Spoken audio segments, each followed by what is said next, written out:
Amy, let me tell you about a magical place that is so exactly designed to be enclosed space, year-round fun for the whole family that I bet you already know what I'm going to say before I even say the name. Let's say it together on 3. 1, 2, 3.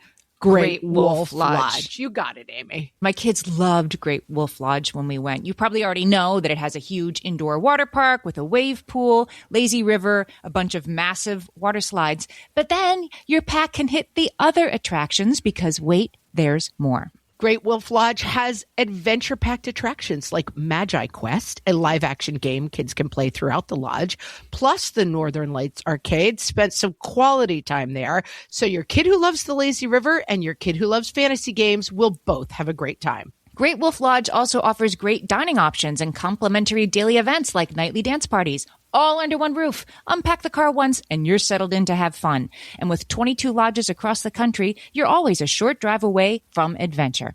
We've both had such great times at Great Wolf Lodge, so bring your pack together at a lodge near you. Learn more at greatwolf.com and strengthen the pack. Don't ever talk to my husband because his only solution is turn it off and turn it back on. And I'm going to say it works 60% of the time. What fresh hell? Laughing in the face of motherhood. Unbelievable deal. These flip-flops are $9.99. It's like, well, they never should have been $14.99. They were always going to be $9.99. With Margaret Abels and Amy Wilson. There is no science at all to the weight line. A podcast that solves today's parenting dilemmas so you don't have to. See, Disney really did us wrong by getting the song Let It Go stuck in all our heads for a full decade. Hey, everybody. Welcome to What Fresh Hell? Laughing in the Face of Motherhood. This is Amy. And this is Margaret. And today, friends, we are talking about low-stakes conspiracy theories. I'm laughing already. Super low. The example that I came up with when I put this in our Facebook group for post was that the closed door button on the elevators doesn't actually work. Like you can press it, but it's useless. It's just there to make you feel like you're making something happen. Absolutely, I believe that to be true. Yeah. I think I am a person who tends towards not really conspiracy theories, but like ghost in the machine, we call it. Like there's a reason why this thing is happening, and it's because my computer is eating my something. You know what I mean? My computer is eating my podcast downloads or whatever it happens to be. Like I think that the machines are after me. Okay. And yeah, the door closed button does not do anything. What about the cross street, the like pedestrian button? I would say 90% of them do nothing. The only ones that probably do anything are the ones where no one ever crosses there. But if people cross there regularly, it doesn't do anything. They, of course, like even if any of them ever work with everybody going like ding, ding, ding, ding, ding and pushing it 100 times, like you've broken it. So thanks. Now it doesn't work for the rest of us. I was once late for, I think, a job interview in New York City. Go to this like old building, run in, and like I'm nervous, my job interview. So I'm hitting the button like, come on, come on, come on. Right. And then 5 seconds later, it's not there. So I'm like, come on, come on, come on. And I must have hit it 175,000 times to try to make myself feel better that I was late. And then it opens and there was an elevator operator and I was buzzing in his ear 175 times. And he read me the riot act. He was so mad at me. And I thought, is it really up to me to know that there's still elevator operators in Manhattan? Right. Like this was probably 25 years ago, but no, there's still some. Yeah. Let me tell you, I didn't get the job. I think I might have just run away and crying and given up on the job because the guy was so mad at me. So look, sometimes there are good reasons these things might be happening, but we're more interested in the conspiracy version. All right. Like this first example we have is the perfect example of this. There might be a good reason and we only want to have the conspiracy theory version. Yeah. Please don't write in and be like, actually. Yeah, this isn't actually.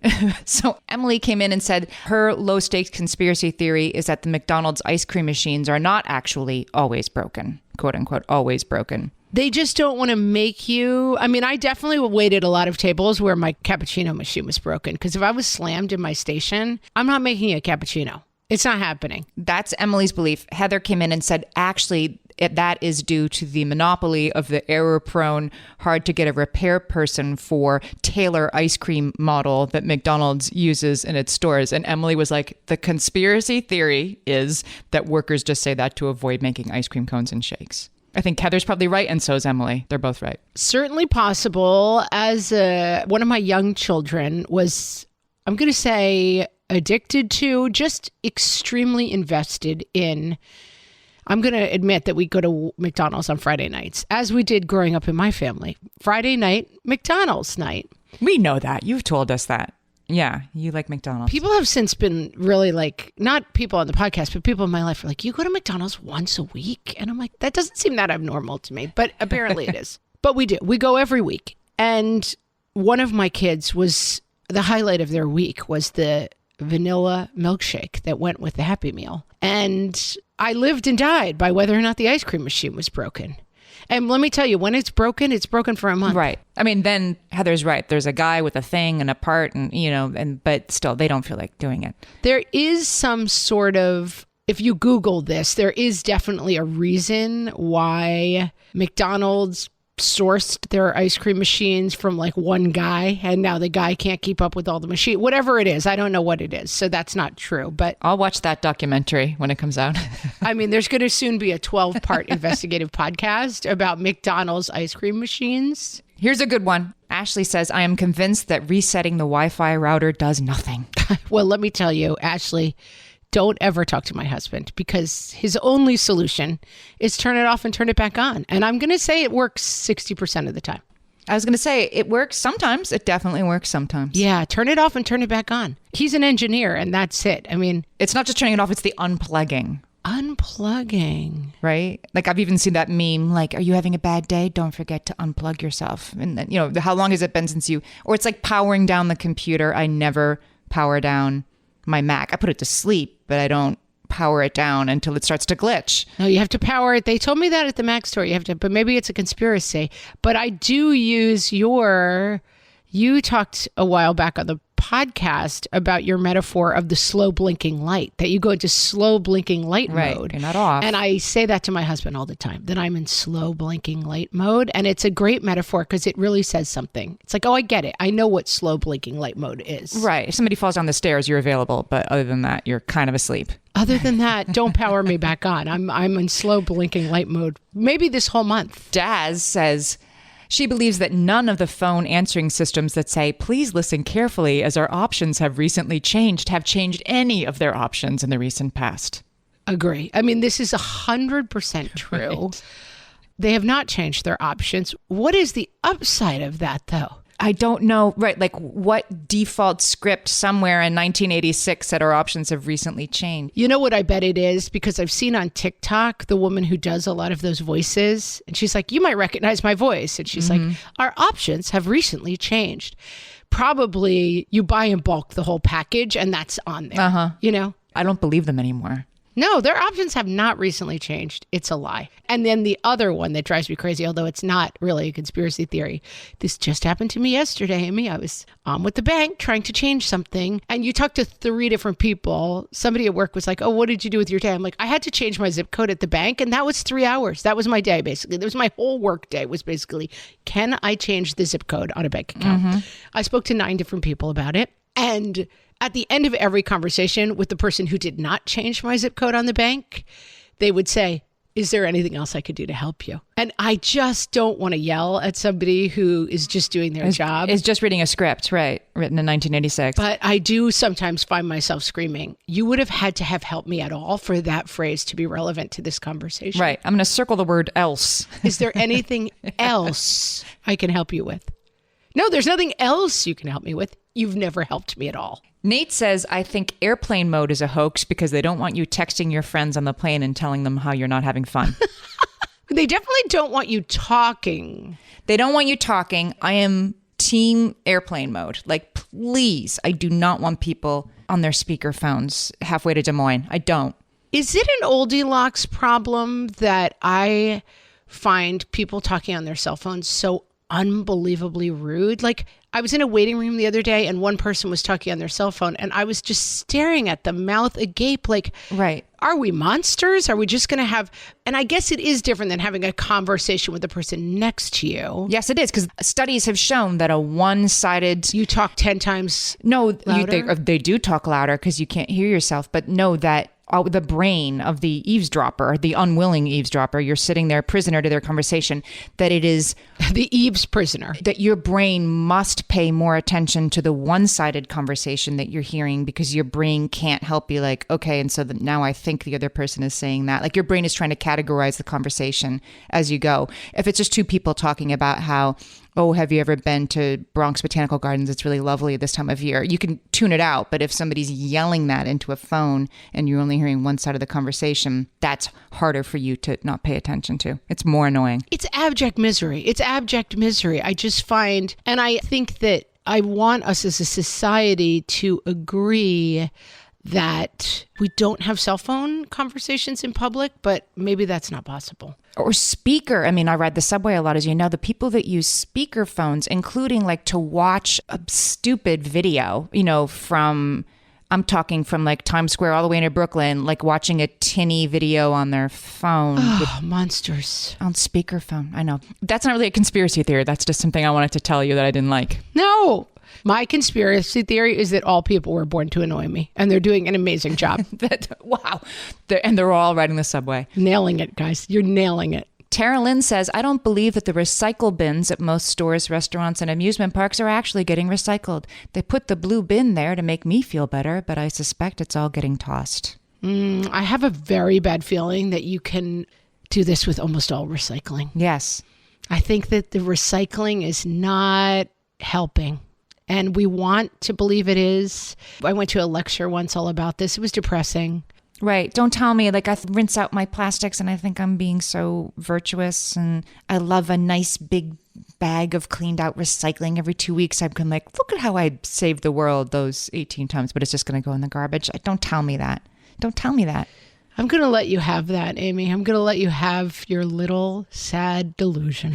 It makes me sad. Natalie. This is important, you guys. Natalie says, I think there are 3 actual flavors of original Cheez-Its, not 1. Every time I buy a box, it's a toss-up between perfect, no salt, and slightly burnt. Each Cheez-It has a distinct taste, and it drives me insane. I know what she's talking about. Wait a minute. I don't eat Cheez-It, so let me double-click on this. Before I listen to the 12-episode podcast, Cheez-It investigation. Is your point that every Cheez-It in the box tastes different? Or is your point that it's not that you get a good box or a bad box? No, it's that within one box of original Cheez-Its, you're going to get 3 different flavors when you bite in. Even though they're all supposed to taste the same, they do in fact not taste the same. I mean, I have never broken it down like Natalie. I'm like, this one tastes kind of burny. She's really deep in Cheez-It conspiracy theories. Perfect. So she's clearly like choosing favorites here. The first flavor is perfect. Yes. The second flavor is no salt. And the third one is slightly burnt. No. And how are they all ending up in the same box? I mean, it's better than a whole box of slightly burnt, but so it's like, it's distracting because what flavor of original Cheez-It am I supposed to get? There's not one flavor? I guess not, but they did a study at some point. Are you aware of this? That Fruit Loops, while they come in 5 colors, they're all the same flavor. There's no flavor difference in Fruit Loops. My son did a great science fair project back in the day, grade school science fair project, where he blindfolded people. He had people drink different sodas, like a Shirley Temple and a this and a, it was the same soda. He just put different food coloring in it, and then he blindfolded them, and and of course they all thought it tasted different when they could look at it, and then they all recognized it as the same thing when they were blindfolded. Yeah. Well, he should have taken down Big Fruit Loop because let me tell you, it's all the same flavor. Are you telling me there's not actual grape juice, lemon juice, lime juice? There's not actual citrus in the green Fruit Loop? I mean, the word fruit, the term fruit in Fruit Loop is probably has no bearing.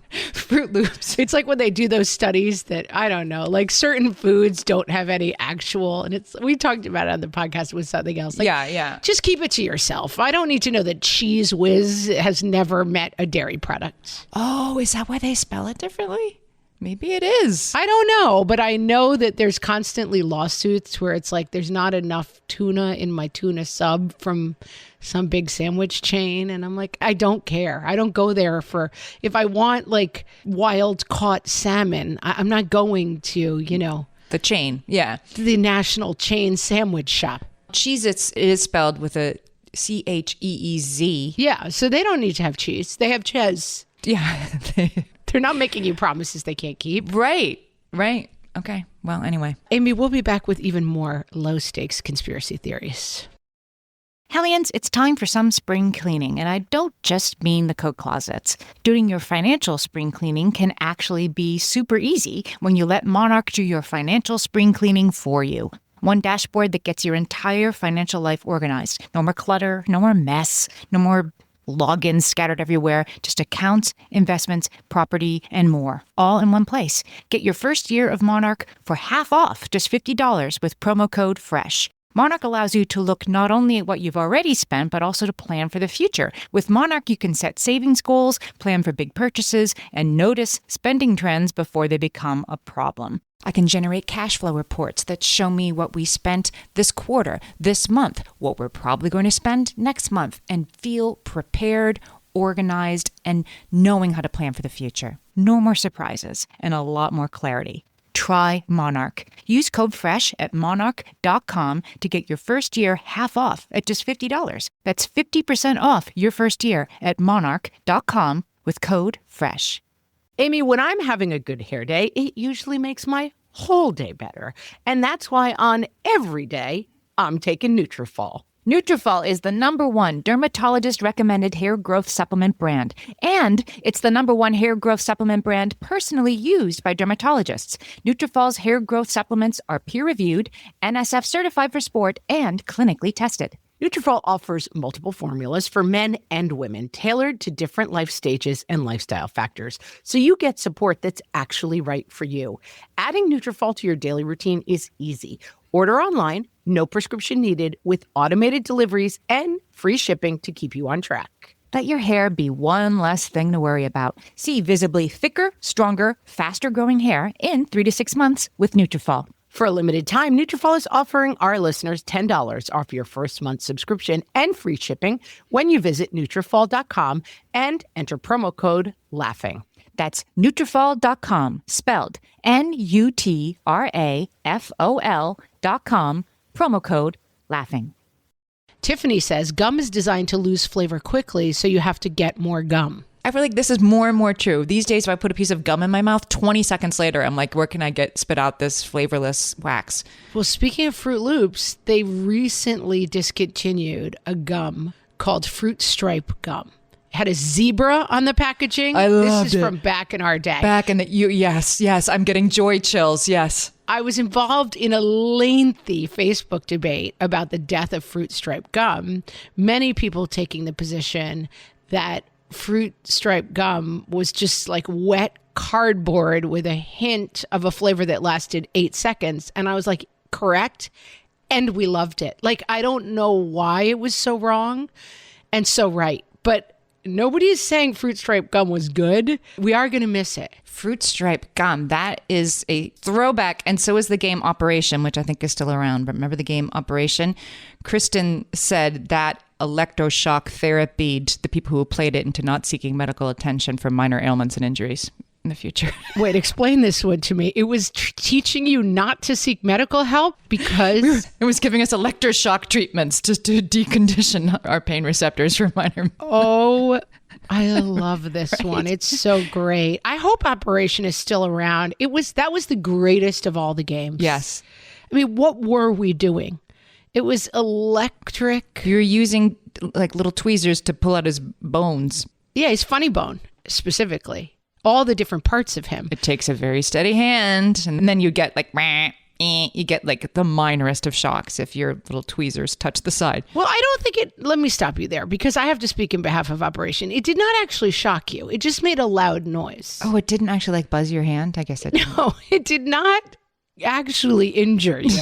All right, Kristen, I'm not sure I agree with you. I mean, whoever, Mattel or Big Operation, I don't want them to shut down this podcast. It did not. Hasbro. I'm sure it was Hasbro. It did not deliver an actual electric shock. It just, although what did was, remember the gum? It was fake gum. And when you pulled it out, it would mousetrap on your finger. It was like prank gum. The worst. I hated that stuff. Yes. Like everything from the back of magazines. Yeah. Yeah. And like whoopee cushions. This is one that I think everybody can get behind. Cheryl says printer ink cartridges are programmed to become low or empty after a certain time, no matter how much ink is actually left in them. Totally true.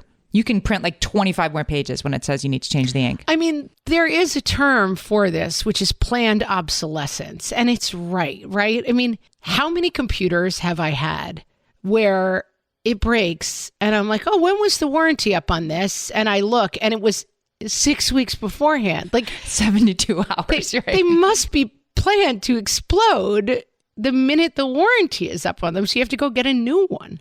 Yeah, printer ink stinks. And you know, when you put in a new ink cartridge, this happens in my printer anyway, and it's like, don't you want to align the printer? And like, no. And you have to scan a page. You have to print a color page that uses like huge blocks of every color, uses half the ink before it will let me print something else. Like, I don't even need color ink. You just won't let me turn on the printer without it. So and now you're using it all up on that quote unquote test page. It feels like printer technology. We are currently in a phase where my husband's traveling for work and I can't get any of the 3 printers in the house to print anything. And I feel that printer technology, my two beefs, printer technology and exiting airlines. Like, we got to get better at these things, guys.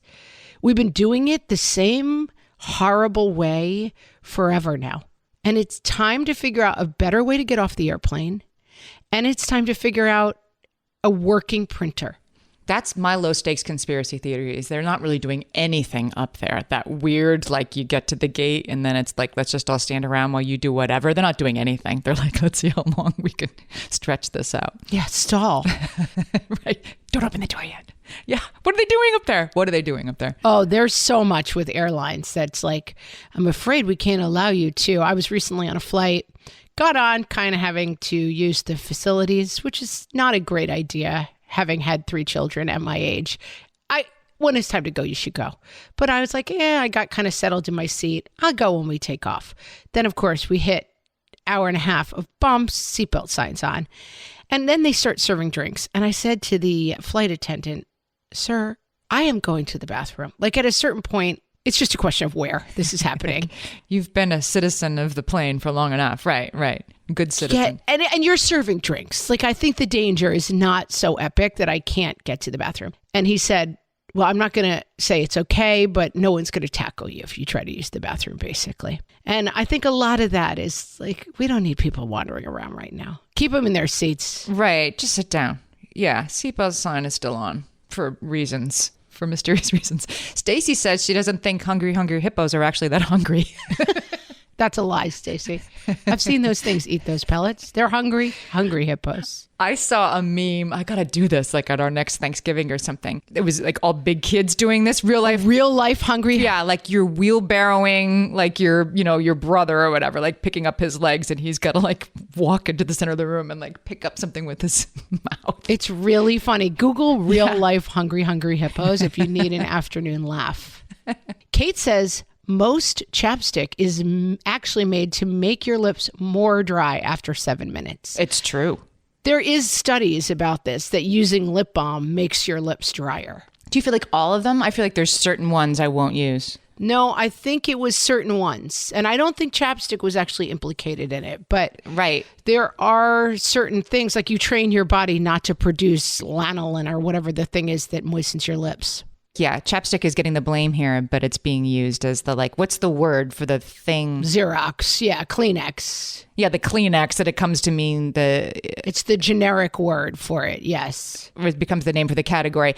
No, but like ones that have menthol on them and make your lips like burn a little bit, those are the ones that are really, you're just creating a lip balm dependency there. That's what you're doing. Big lip balm. I like this one. It's kind of a shout back to fruit stripe gum. Megan says, I have a theory that no one actually enjoys LaCroix. It's just that the cans are pretty. I don't enjoy LaCroix. I've tried it and I'm like, what am I missing? What I end up doing is I don't get any of the flavored seltzers. And then recently, I'm not going to name names because they didn't fool me, but I got a seltzer that's like full flavored of the fruit. And it really grossed me out. It's like, okay, that's too much flavor. Now it's too much flavor, yeah. But LaCroix is definitely not enough flavor. Yeah. So where is that sweet spot? I have not yet found it because I don't want my seltzer to taste like... You don't want it to taste like a marker. You don't want it to taste like a candle. No, that's what Right. it tasted like. It tasted like one of those like smelly red markers. Not that LaCroix smells like either of those Not things. in a good way. You would think that would be delicious. I like Spindrifts and Ahas. I feel like those are the good middle of the road, somewhat flavored seltzers. I'm just stuck over here with my Diet Cokes. And do I really want to change? No. Oh boy, Melanie, I don't really have an opinion on this, but I'm sure you will. Melanie says that on Jeopardy, she believes that they can control when the Daily Doubles show up. Melanie, how dare you? Jeopardy is above board, Melanie. To accuse Jeopardy of such a thing. I know why she thinks that, but could it be true? It could be. But I mean, if you've ever seen the movie Quiz Show, which you haven't because it came out like 30 years ago now. Oh, that's a good movie though, but watch it, everybody. Put it on your watching list. It's a good movie, but it's about a scandal. Quiz shows actually have to abide by certain laws, because it used to be that they would fix quiz shows to make them interesting. And there was this huge scandal about fixing a quiz show. But that was giving people the answers, right? They're just throwing it to one contestant. Yeah, but even still, you can't mess around. You set the rules. You got to do it by the rules. There's this, I think you should leave sketch where there's about a game show and there's a character named Chunky that comes out sometimes. It's kind of like the Daily Double. And except when you hit a Chunky, this character comes out and like does something like lovable and, and causes misrule to happen on the set. And it starts to happen that the host of the game during the sketch just starts saying, that's a Chunky, as soon as somebody calls out a square, and they're all Chunkies and he knows where they are because he put them there. So that's probably what gave Melanie this idea. Yep, that's a Chunky. Maybe this is what started this scandal. Jamie says that Black Friday deals are regular deals. I don't know if I agree with this one. Probably not Black Friday, but I mean, I have beefed about this before. Just tell me how much it costs. I don't want to run around and find 86 coupons. See, I think a lot of people do like that experience, but I just want to know how much it costs. I'll pay you what it costs, but I don't want to run around and have to get 96 coupons and it's $26. But wait, for me, it's $4. It makes me crazy. Well, there are certain stores, right, who are just always, everything's on sale all the time. But of course, they're not on sale. The sale price is the price they were hoping to get, and the original price was marked up. Well, yeah. Like, unbelievable deal. These flip-flops are $9.99. It's like, well, they never should have been $14.99. They were always going to be $9.99. Yeah. I mean, it's marketing. There was definitely a sketch at some point about, because in New York, you have stores and it's like going out of business, and it was the going out of business stores 25th anniversary. And it's like, right, maybe they're not going out of business.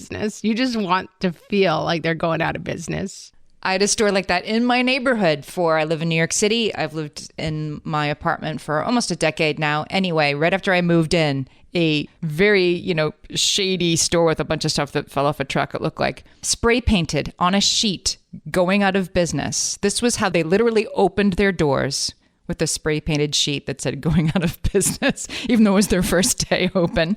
And that was their sign. That was their sign for the next several years. Well, they were probably right. They were going out of business someday. Very, very slowly, aren't we all? Suzanne and I are going to have major beef. Big Dishwasher is behind all the you don't need to rinse your dishes rhetoric because they know it will break your dishwasher faster. Suzanne and I have no beef. She's on my team. I thought when I first read this that she was saying it's okay to not rinse your dishes. The dishwasher, hear me once, people, especially if you're going to spend time in my house. The dishwasher is for sanitizing dishes only. It is not for cleaning dishes. On a scale of 1 to 100, how clean are the dishes when they go into your dishwasher? Like 80? 96. Are you using soap in the sink to rinse them off? Yeah, of course. They're clean. The dish round is for sanitizing only. So you wash the dishes before they go in the dishwasher? It just extra cleans them. But I am a super sniffer. I have an incredible sense of smell and taste, which is not always good. But I can be like, something's wrong with this. Like if something's cooked in like day old oil, I'm like, oh, I can't eat that. Like a banana that is 2 days away from being perfectly ripe, I can't eat it. I have a very strong sense of taste. And I'll tell you that when I go to use a mug, I can smell that it was run in a dishwasher that wasn't clean enough. Well, that's the problem. If you leave all the food, I mean, I'm definitely more like 60% clean is good enough, but then you got to go in and clean the filter, the dishwasher, which isn't pleasant. So, you take your pain. I don't want any part of it. It's like if you were rolling around in mud outside, you wouldn't just throw a muddy pair of pants directly into your I would if it was a heavy duty washer with clean clothes and expect things to come out clean. It's gross. Okay. Sanitizing only. So I agree with you, Suzanne. Big dishwasher. Okay. Let's take a break. We'll be back with even more low stakes conspiracy theories. All my kids learned to swim when they were little. It was super important to me that they be confident and safe in the water.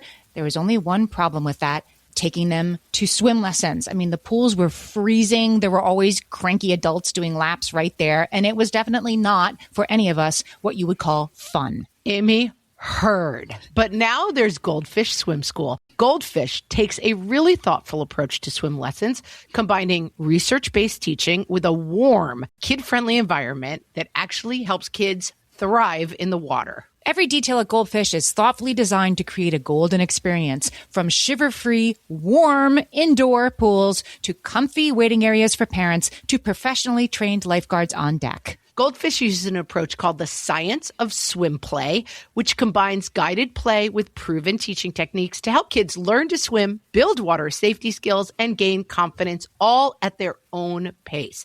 Lessons are designed to meet kids exactly where they're at. If you've been thinking about swim lessons or just wondering where to start, this is a great opportunity. Right now, Goldfish Swim School is offering a waived membership plus your child's first lesson free at participating locations. Just visit goldfishswimschool.com/free to find a location near you and enroll using promo code FREE. That's goldfishswimschool.com/free, promo code FREE. My favorite skincare products actually feel more like self-care, like they're so nice to put on and they smell so good that I'm actually happy when I get to that part of my day. And I swear that is how I feel about Osea's anti-aging body balm. Amy, you are usually the lotions and potions queen on this podcast, but I have to say, hard agree. Osea's anti-aging body balm is a liquid silk body balm that combines the lasting hydration of a lotion with the firming power of a serum, leaving skin smoother and firmer. This body balm is clinically tested and designed to deliver visible results you can see and feel. So we've gotten to use this product for a couple of months now, and I swear I have really noticed firmer and smoother skin, like on the back of my hands. It's like getting a mini spa treatment from head to toe. Get a spring-worthy glow with clean, clinically tested skincare from Osea. And right now, we have a special discount just for our listeners. Get 10% off your first order site-wide with code FRESH at OseaMalibu.com. That's 10% off your first order with code FRESH at OSEAMalibu.com.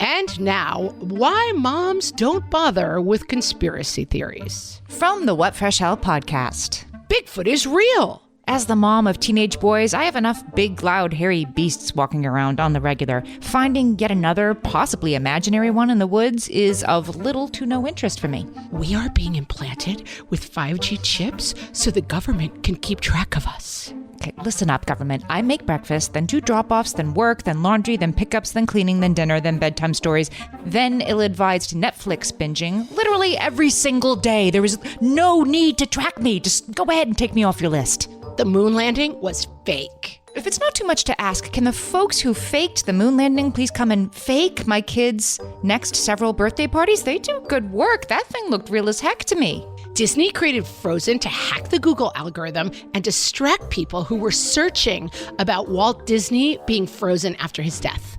See, Disney really did us wrong by getting the song Let It Go stuck in all our heads for a full decade. I mean, I don't really need any more reasons to hate that movie, but thanks for trying. The Illuminati run this planet.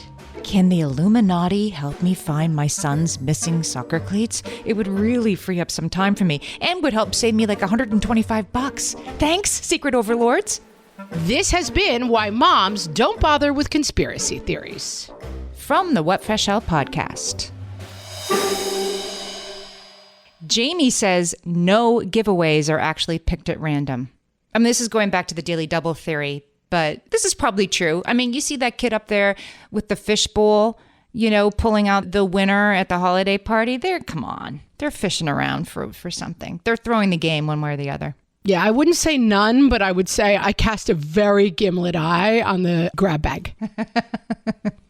Right. In general, a grab bag, I don't trust it as far as I could throw it. MT says, I believe that berry companies put one rotting berry in the middle of every package to make the others go bad more quickly, so you have to buy more berries. I mean, I never thought about this, and MT, I'm so mad. You're right. That's exactly what happens. Wow, I just faced this very conundrum this very morning, like a bad berry that was ruining the bunch. Mm-hmm. If you use, berries. I've started putting berries in glass jars, like old tomato sauce jars. If you get them out of the plastic clamshell things they come in and put them in glass jars, they will last like 2 weeks. They last so much longer, but you got to get the one rotten one out of the middle first. Take that, berry company. Oh, why are you giving me more things to do?